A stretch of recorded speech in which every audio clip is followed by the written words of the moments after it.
Okay, so we've been talking about North Korea, and if you had asked me 2 years ago, would we be talking about North Korean troops inside Russia or Ukraine? I would have said, you're crazy.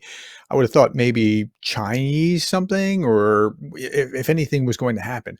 That was far from my understanding. But now, over the last like 2 weeks, we've had evidence of, like in reputable newspapers, Reuters, AP, things along those lines. And Greg actually has a little inside baseball, and we want to see what he knows from Ukrainian troops and see how that stacks up against what we already know from authentic sourced material. So, Greg, thanks for joining me on short notice, and tell us what you know that we don't know, and let's see what we can make of it. Thank you, Prof. The first thing that triggered me, we were talking earlier today, was when President Zelensky, in his speech to the Rada, declaring the points of victory, called out North Mhm. Korea and Iran. Of course, we know that Iranian shaheeds, and early in the war, we actually were thinking, okay, maybe Iranian troops will be coming. That didn't happen, but the supply. But now, North Korea, it is legitimate. There are North Korean troops inside Ukrainian sovereign territory. Many thoughts the first 2 to 3 weeks of this, when the rumors were happening, we know supply has been coming, was that it was groups there just to assist in the Mhm. firing of North Korean missiles. And that was the conjecture. The reality is now, and over the last 24 hours, to be honest, I received a couple of messages from military friends inside Ukraine who said, Greg, North Koreans are here. They are here, Mm. and this is what we're looking at. So I do have some information, and I want to make sure that we do our due diligence and our best to share. If the world turns a blind eye to this, this could Mhm. cause serious ramifications down the world. So we can start with this Before you fact. get going, Mhm. let's talk about this. So Ukraine has an international legion, and they're drawing from other countries. There are Americans and Canadians and Brits and other on the Ukrainian side, and the Russians have had at least.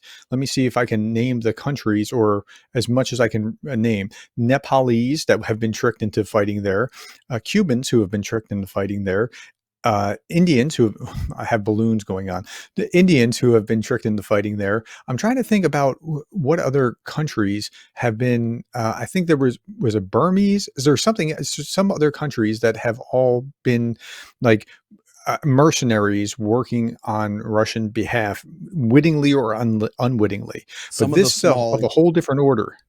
some of the small Asian nations have sent some groups there. But remember, these guys are in poor nations and they're coming to make money. I can also Hmm. confirm there are multiple African nations that are in Hmm. relationship through Russian private military uh, groups, companies, corporations, such as the old Wagner. They have sent troops in. And these guys are trying to earn money for their families back home. They get tricked. They get told one story and then dealt another a deck of cards when they arrive in Ukraine and figure out Hmm. that's not what I signed up for, but then it's too late. Yeah. Yeah. Well, So I was talking the other day about, I think it was Indian women who, or I'm trying to, no, it was Bengali women, I think, Bengali. that were tricked into studying abroad and wound up making missiles in factories in Russia. Like that's what, okay, but this is of a whole different character, because now we have another state sending their soldiers in large quantities as soldiers. That's a different thing than what we've seen before. So tell me more about what you know. Here's what I know. June the 19th, Vladimir Putin and Kim Jong un made an agreement. That was in the meetings when Putin was talking to Kim Jong un, and the world was speculating, okay, here comes supply. Here's going to come equipment. Here's going to come Mhm. missiles. Here's going to come artillery. Missiles and artillery were coming and are coming and will continue to come. But this is where it changed. And I personally feel that this is why President Zelensky boldly called out Russia, North Korea, and Iran. President Vladimir Putin sent an official law to the State Duma at the Kremlin, Mhm. recognizing and ratifying the partnership with North Korea. And if Mhm. you read that, I showed a picture on my stream of the cover page, but if you read it, of course, you have to be able to read Russian. Paragraph 4 directly states open military partnership, specifically if a nation is attacked by another nation or there Sure. is an active war going on. This is one of the reasons that we can speculate why Vladimir Putin is okay to let Kursk and what is happening there across on Russian sovereign territory unfold, because now, at the minimum, this would activate that charter with the State Duma. So you have the personal Oh, agreement. okay. So you're arguing that Kursk being attacked means that it, starts that, and now North Korea is obligated. 100%. That Okay. is in that paragraph 4 of that charter, that Mhm, if a nation is attacked, and it's interesting for me, we won't talk about this now, but we're hearing the additional saber rattling between North Korea and South Korea. You have this massive military partnership open with Russia and North Korea. So that is a part of it. The other part of it is I'll give you the 2 or 3 points that were shared with me, but we need to remember this. North Korea, the fifth largest army in the world, mhm, 1.28 million active soldiers, 5.8 million reserves and paramilitary. Conscription begins at age 17. People serve 5 to 12 years. Take it a step further. 27% of the national budget of North Korea is toward military. They mhm, have a reserve and a system in place with military contracting in structure.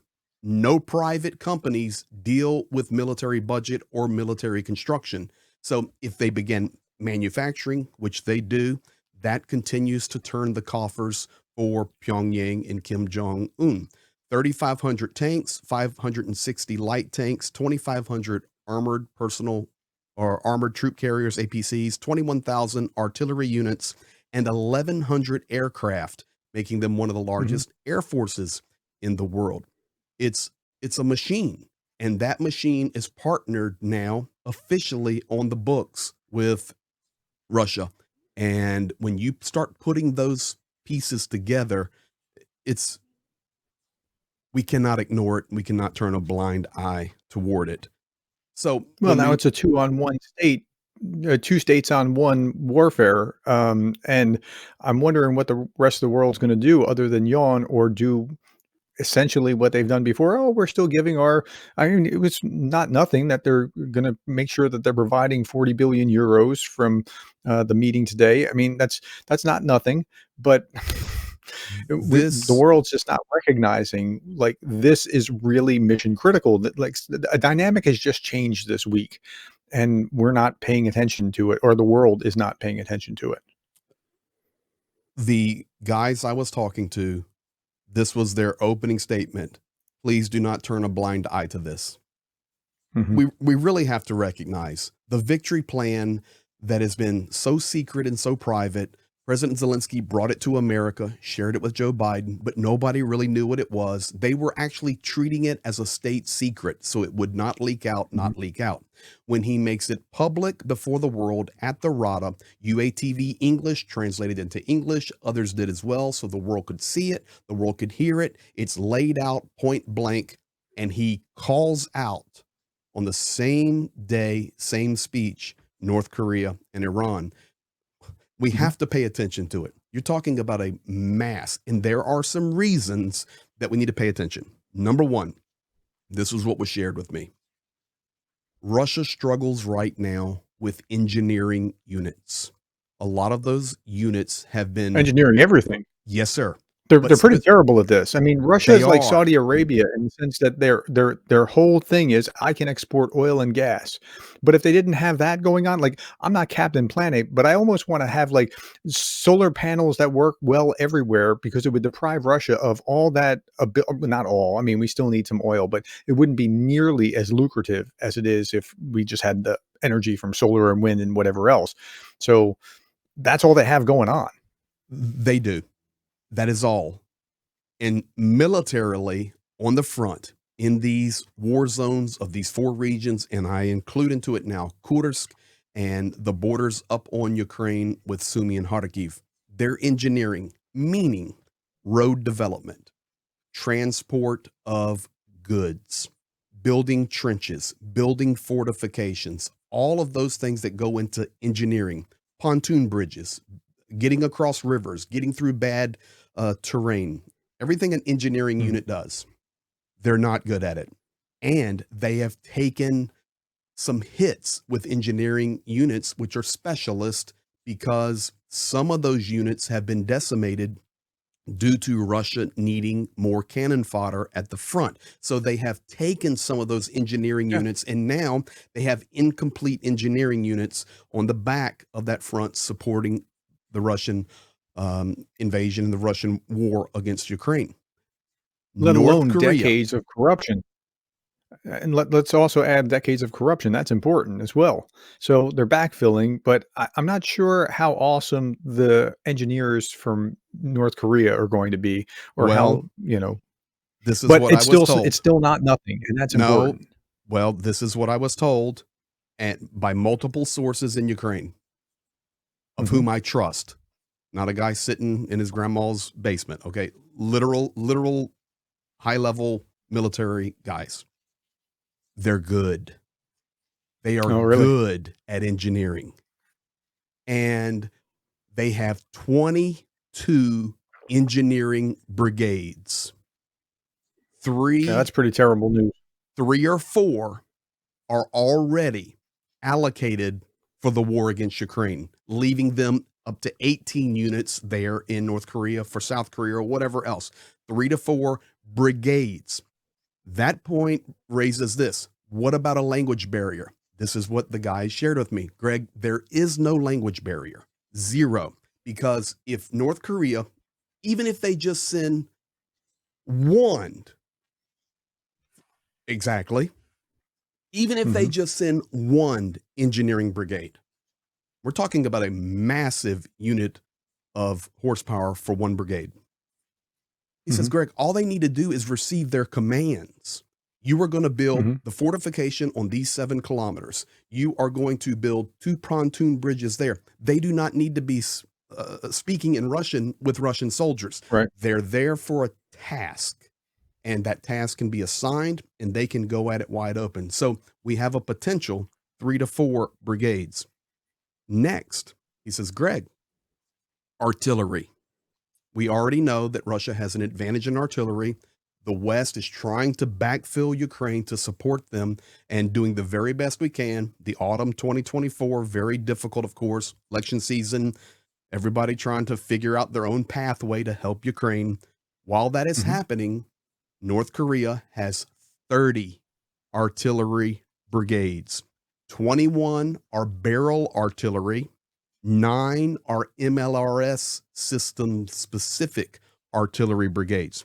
They specialize in 170 Soviet 1978 mobile howitzer systems. He says, disregard it's 1978.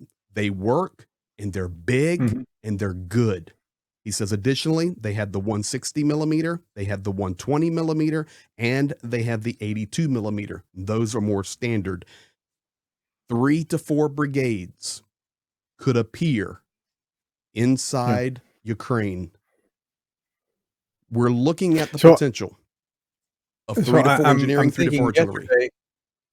yesterday I was talking about, when I start with the casualty rates, and then I start with, Andrew Perpetua's list and things along those lines, just to be consistent.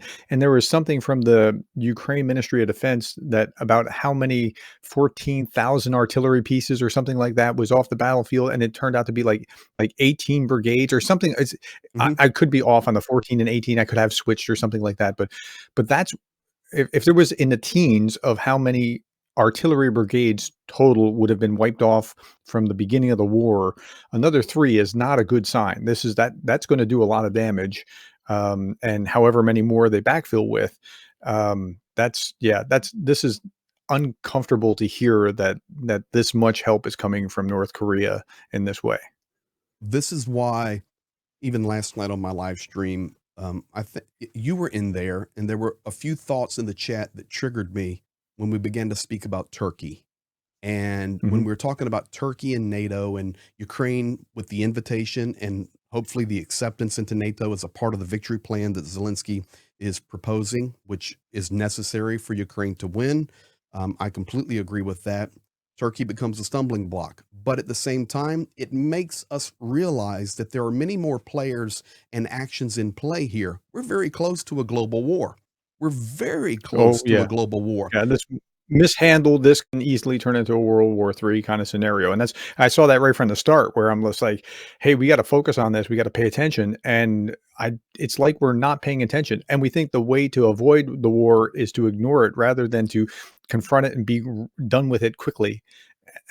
It's We're back very to the frustrating to statement, see. we cannot turn a blind eye to this because, okay, well, we don't want North Korea sending in 3 or 4 engineering brigades. We do not want them sending in 3 or 4 artillery brigades. So what do? We crank up the heat at South Korea. Well, guys, that's already boiling. Or we allow China and Taiwan to unfold more. It's already boiling. Well, Mm, to get Turkey distracted, we need to allow the Middle East to kind of boil some more. It's already boiling. We're just we're like one domino away from having actions that could trigger yeah, other actions. And if we do see 3 to 4 artillery and 3 to 4 engineering, and the caveat here is they're already there. It's not just a few North Koreans there running around helping fire missiles. There are North mhm, Korean commandos and special forces already on the ground in eastern Ukraine. It's confirmed, it is a fact. So if we turn a blind eye to this, we can wake up and have a different world literally tomorrow. And yeah, we would do so such a numbers, disservice. let's talk about numbers real quick. So, Hmm. a center for looking at disinformation said, no, there's not 100,000 North Koreans in Ukraine and Russia. And that was one thing. AP was saying, no, but there, it looks like there's 10,000. And AP doesn't put things out until they fact check and verify. And I'm pretty sure it was AP or Reuters, one of those. And then the Kim regime was talking about how 1.4 million North Koreans signed up for the military or to come back to the military, which because it's from the Kim administration, I would say, okay, maybe that's not exactly right. But I think uh, Kim is actually trying to amplify this because he's figured out his business model. His business model is supporting Russia. We have crap. They want this stuff. We can provide it to them at rates that bring us a pretty good fortune. We can grow the gross domestic product per person by cutting the denominator because we can send these people over and it doesn't matter what they're expendable. So he's all about this. So he's trying to amplify the tensions between North and South Korea in order to get this machine going. And I'm blowing up his own roads connecting into South Korea, like over leaflets. Come on, like This this is the point that I think my friends in Ukraine were trying to get to me, and then I want to get to you, and we want to get this message out and hopefully get it to other um, sources and guys that will share this as well because this is no joke. I can mhm. tell you that there are, with my guys sharing with me, at least 10,000 North Koreans inside Ukraine, minimum, Yeah, that's a believable number, and it's minimum, verified by legitimate sources. which is not just 100 guys there to help launch a missile. These are Yep. special forces, is what we're being told. It's like prepping the ground, trying to figure it out, trying to understand. But could that number swell quickly, or could it be swelling right now? Absolutely, especially after Zelensky calls out North Korea and Mhm. just days after the bill goes to the State Duma there in the Kremlin, and this is being ratified for an official, open military strategic partnership. You spoke about Kim Jong Un.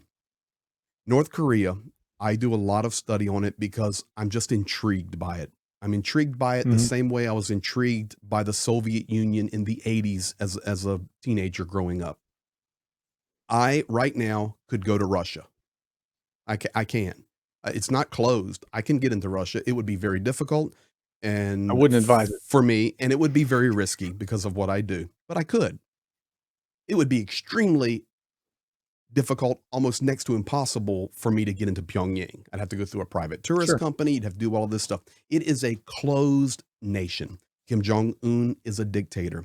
You stated it perfectly. What does he get from this? What does he get from the destabilization with South Korea over leaflets? Let's blow up roads and let's mobilize 1.2 million, 1.4 million. Let's take pictures Mhm. of it. Let's put video out. Let's launch a rocket into the Sea of Japan. What does he gain from this? Two things. He gains his face on the television. That's number one. Mhm. These guys love Kim Jong un, Vladimir Putin, love their face on the television. But number And two, when and you most say that importantly, mhm, hold on. When you say that, you're not just talking about his face on the television in North Korea, which it already is. He's getting international stature, which he otherwise couldn't acquire, and that's what's really he's an I mean, I think the egoist. business model is primary, but that's certainly a icing on the cake for him. Man, he is worshiped as a deity. His father and his grandfather before him as a deity. This is the way they view it. Secondly, money. It's it. Mhm. He gets his fame, his so-called fame, and he gets money. North Korea is a society which international observers, as the best they can looking at it and trying to be fair, A, there are hundreds of thousands, if not millions, of improperly prisoned North Koreans. Sure. Secondly, you can't escape. If you do, you, it's 1 in a million to get out of there, probably. I don't know the statistics exactly, but extremely difficult to escape that regime. Thirdly, it's full of training camps, communistic type Mhm. concentration camps, prisons, and the only thing you can do there is be a part of that state if you want to make it at all in that society. For us on the west in the West and even throughout Europe, it is a mystery. What is happening inside Pyongyang? What is happening inside North Korea? This leads me to the final part that my Ukrainian buddies shared with me and said, please share this. I said, okay, tell me what that is. This is Greg. Do you realize that if North Korea sends 10,000, which is proven, 50,000, 100,000 troops into Ukraine, and they all die, nobody will care? There will Mhm. not be an outcry from North Korea. We're losing our sons. We're And losing it our won't right, troops. and it won't be from Russia. This is a Th- great deal for Russia. They don't have this is the way to get around mobilization. So this is a big deal. And out of everything that we've talked about on this update, don't turn a blind eye. Recognize that they are there. Recognize there is a physical, legally binding relationship growing between the Kremlin and Pyongyang. Realize that they are a large army. They have a lot of stuff, even if it's old and junky, they have mass. Secondly, mhm. they're good at engineering and they have unique artillery systems. But above and beyond all of that, they have value in they could be silent soldiers. And that is what the guys were asking me to share. Greg, it would be difficult for us because there will not be even a Russian mother or granny putting out a note on some social media. My son died for nothing, which happens Mhm. rarely, but it happens. You'll never hear one peep from North Yeah, Korea or Russia. And not from the world either, because we know nothing about that closed society. So that's where we're yeah. at. We can't turn a blind eye to it, and we need to stay focused on it. And I'm convinced we're going to be hearing a lot more about North Korea over the coming weeks. So generally, I don't provide anything that I can't actually verify with legitimate news sources, but there's nothing that you said here that is contrary in any meaningful way to any of the news sources that I've read. It just amplifies with um, terrible detail, and I mean, the details are terrible. I hate hearing what I just heard, but significant detail about how this will play out, and I think that's only going to metastasize over time. It's going to get worse, not better, And I'm sure Putin's happy as a lark that he's got this extra source, and he's probably working on Iran with a similar kind of deal, or somewhere else, maybe somewhere in Africa or something along those lines. To once he perfects this, to franchise the his soldier imports into Russia. Well, I thank you for that, Prof, and that's why I appreciate you so much, and I watch all your videos because you do source everything. And the fact is, all the numbers that I've shared tonight are facts. They have that many soldiers. They have that much equipment. They do Hmm. have minimum of 10,000 soldiers inside Ukraine, not only specialists for missiles, but Hmm. commandos are there. These are facts, and the fact on that is from my Ukrainian guys telling me. But then we move to the understanding of those numbers, and that's what we talked about. It's not speculation. This is the expectation, and it's what we're Hmm. trying to educate and encourage the world not to turn a blind eye to, nor have their head in the sand, because there is big possibility. We're looking at multiple engineering units and multiple artillery units inside Ukraine, and the West would have to jump up big time if that happened. Yeah, and they're not. I don't see anything, uh, any appetite in the West to actually make this to be the big deal that it actually is, and it's very sad to see. It is, but we hold hope. We hold hope that somewhere, somehow, understanding begins to come to Western leaders. I'm for me, I now will go kind of off source for a moment, and I'll just say this: it is not a surprise to me right now at all that the Kremlin, and I understand Soviet mentality, that the Kremlin on the second to third week of October made North Korea the big story. Why? Because the world is so focused on the American election. The world is so focused on understanding Zelensky's victory plan, trying to figure out how we can help the best we can. But the reality is, the world is watching the United States. And at that Mhm. moment, Vladimir Putin says, oh, by the way, we're now going to ratify our military agreement with North Korea. The timing is spot on for them. Now the world needs to respond. And I'm just, They would have done it at any other time as well. I don't think that there's any conspiracy to the timing. They just, th I think that's why Putin was so happy walking away from North Korea, because he figured out how to solve his mobilization crisis, and, yeah, he doesn't have to tick off his own and, population to do it, so and that's actually, to be quite honest, Prof, I had not thought about it in that way of he being able to solve his mobilization issue by incorporating North Korean soldiers. I look at it from more the artillery side and the exchange of technology and resources, but it gives me a lot of food for thought. And to be quite honest, hearing that for myself, just now talking with you on this video, that actually ranks up there as yeah, probably his that's terrible. number one reason. Yeah. This has been terrible in many regards.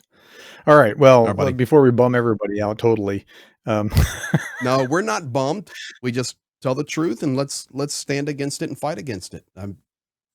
no, they need to know what's going on, They but, do. yeah, it's not great news, so No, sir. alright, well, thank you for, joining on short notice. If folks, if you're not aware of Greg Terry's channel, go to @GregTerryExperience, and you can see him, with a lot of other, great, live streams, and where he's just bringing up to the date, in up to the minute information about what's going Sometimes. on in Ukraine, Well, and, thank you. so please be sure to do that.